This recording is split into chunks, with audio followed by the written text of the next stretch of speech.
In today's video, I'm going to teach you how to fetch new emails in Outlook instantly.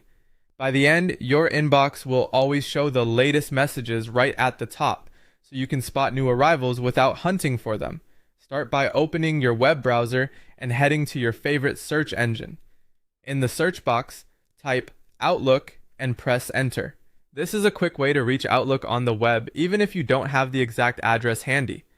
In the results, click the official Outlook link from Microsoft to open your inbox in your browser.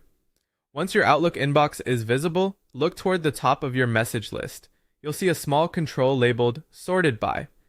This is the setting that decides how your emails are arranged. If your newest messages aren't appearing first, this is the place to fix it. Click Sorted By to open the sorting options. You'll see different ways to organize your emails, but for our purpose, choose date. Sorting by date tells Outlook to arrange everything based on when each message was received, which is the most reliable way to keep up with what's new.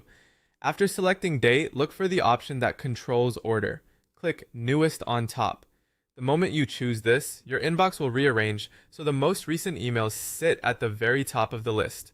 From now on, any new message that lands in your inbox will appear right there, immediately visible without scrolling. A few tips to keep in mind as you review the change. If your inbox doesn't seem to shift, you may already be set to newest on top, so there's nothing more to do. Also, note that this setting doesn't change how fast emails arrive.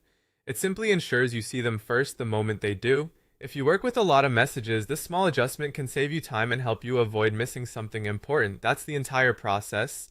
Open Outlook on the web. From a quick search, locate the sorted by control above your messages, choose date, and then select Newest on top.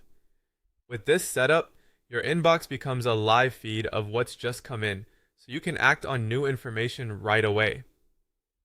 Thanks for watching. If this was helpful, take a moment to apply the same setting to any other Outlook folders you check often, like sent items or specific project folders, so everything you monitor stays current at a glance.